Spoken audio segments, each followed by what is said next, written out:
Okay. Before we even start, I need everyone listening to just picture this. The world's smallest fox, smaller than a house cat, with ears the size of pizza slices, running around the Sahara Desert at midnight. Like, how is that a real animal? I know. And the best part? Those ridiculous ears are actually a superpower, not a metaphor, a genuine biological superpower. We're going to get into all of it today. Welcome to the Superhero Review, everyone. I'm so excited about this one. Today, we are talking about the Fennec fox, or as we like to call her, Fenekie the Desert Scout. And her superpower?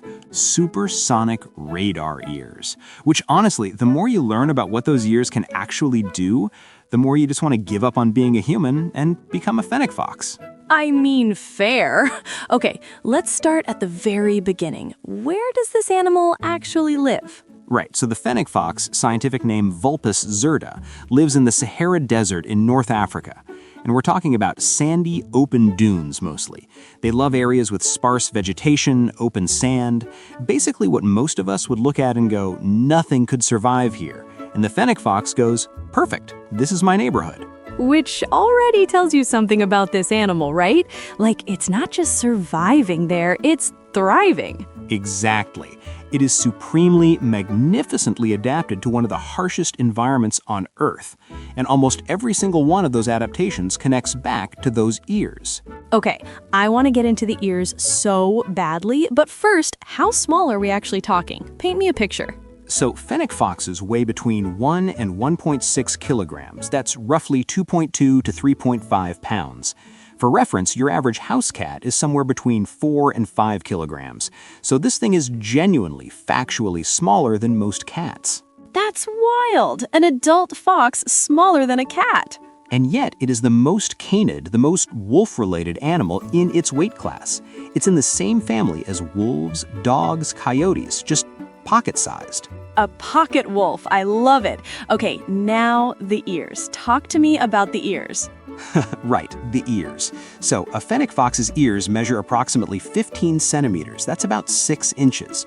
Now, 15 centimeters is roughly a third of the animal's entire body length.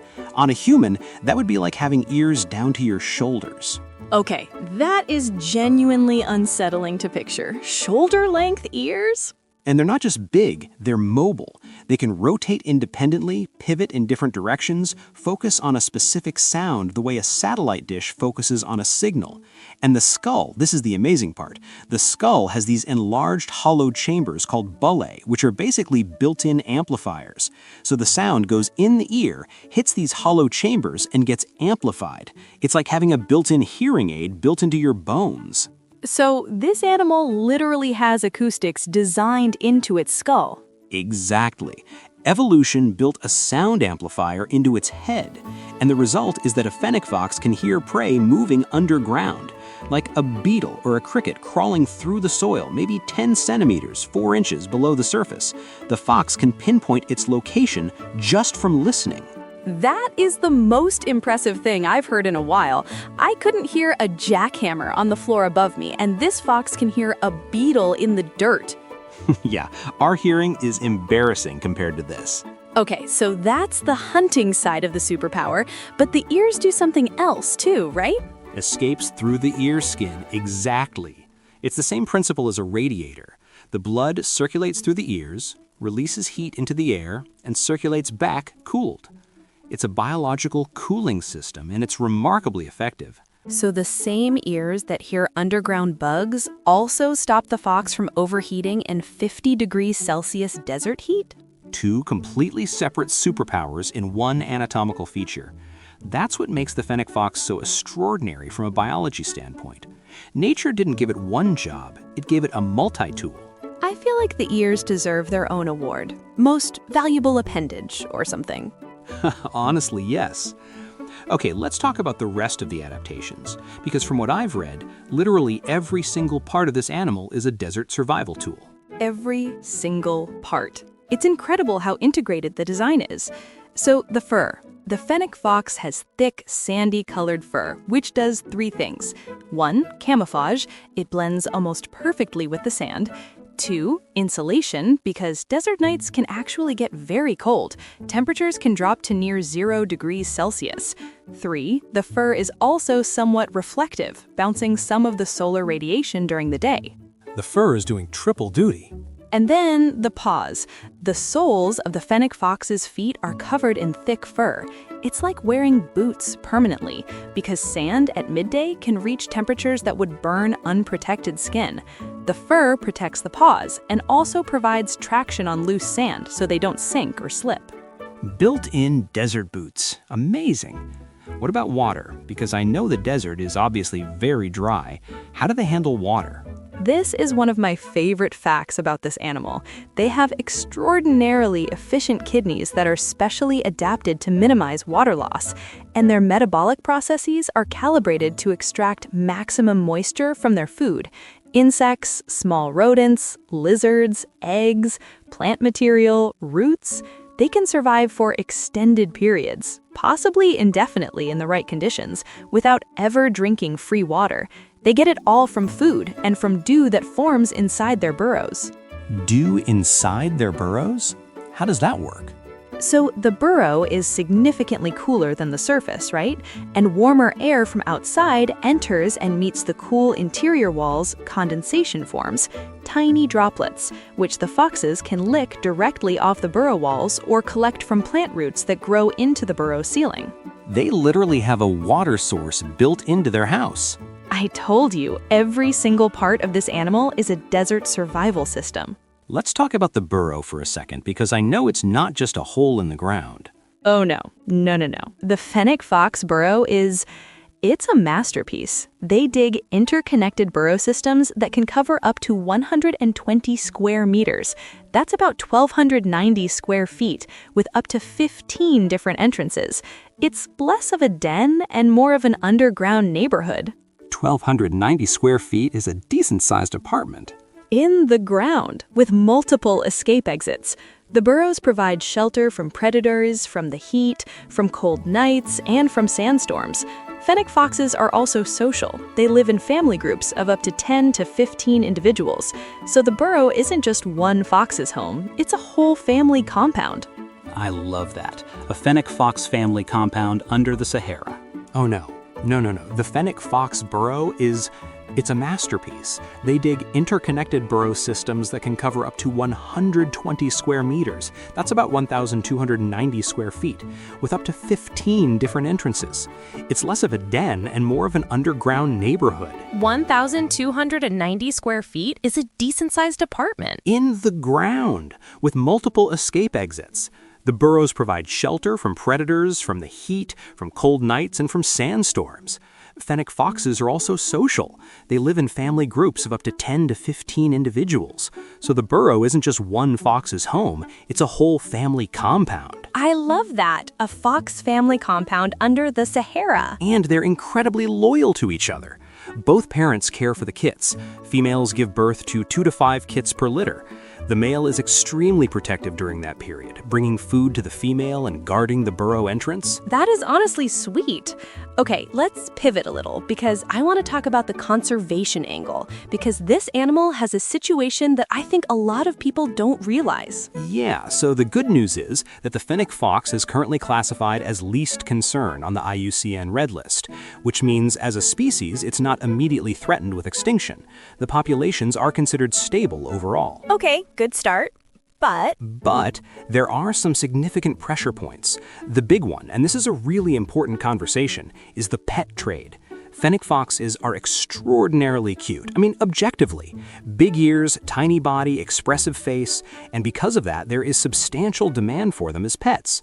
They're trapped in North Africa and sold to tourists, to collectors, exported to Europe, Asia, North America. And I imagine that's not great for the animal. It's genuinely harmful, both to individuals and to wild populations. Here's the thing. A fennec fox in captivity, even in a loving home, cannot meet its core needs. These animals need to dig. They need space to run. They're crepuscular and nocturnal. They want to be active at dawn, dusk, and through the night. Their natural territory covers significant distances. And they're highly social. They need fox family dynamics, not human family dynamics. So even if someone thinks they're providing a good life, The animal is fundamentally deprived of everything its biology evolved for. And when you add that to habitat loss from human settlement expansion, road construction, mining, and projected climate change impacts that a 2017 study suggests could contract their habitat by over 40% by the 2050s, you start to see a picture where at least concern could shift if we're not careful. The 40% habitat contraction figure is alarming. It's a big deal. The desert is changing. Temperature and rainfall patterns are shifting. The specific sandy dune habitats these foxes prefer are vulnerable. And unlike some animals, fennec foxes are quite specialized. They can't just move somewhere else and adapt quickly. So what can people, especially families listening to this, actually do? A few things. First, and most importantly, never support the pet trade in wild animals. If you see fennec foxes for sale, online, at markets, anywhere, that's a red flag. Second, support reputable zoos and conservation organizations. The AZA Species Survival Plan maintains healthy captive populations specifically for conservation and education.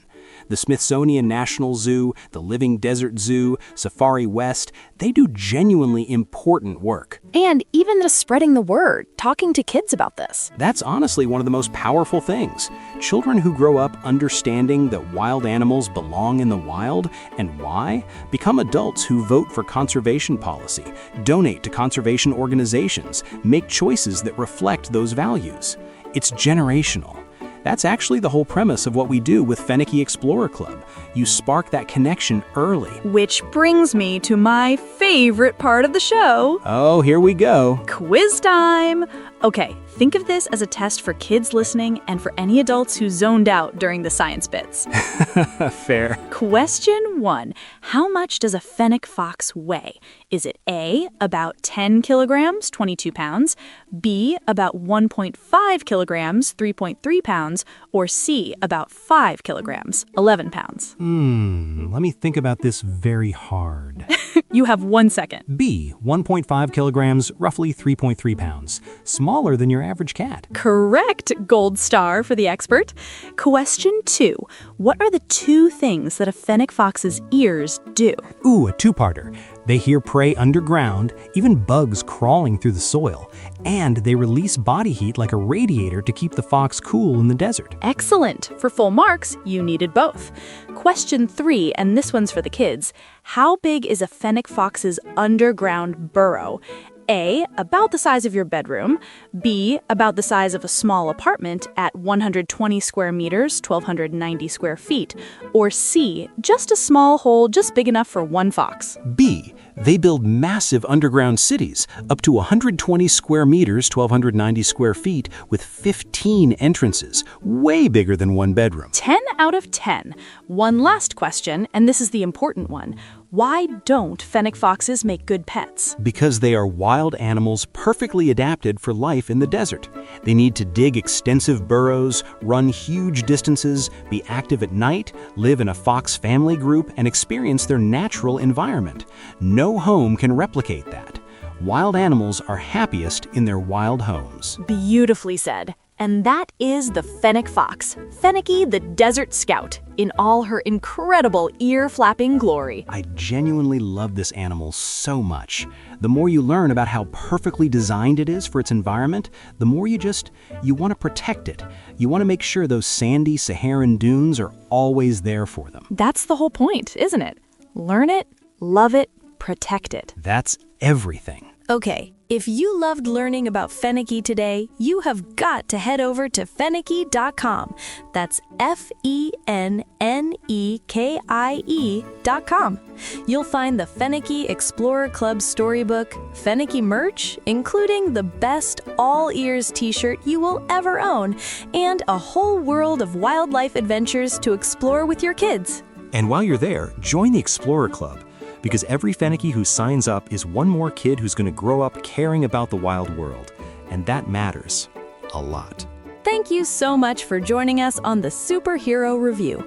I'm gonna go stare at pictures of Fennec foxes for the rest of the afternoon. Same, honestly, same. See you next week, everyone. Keep your ears big.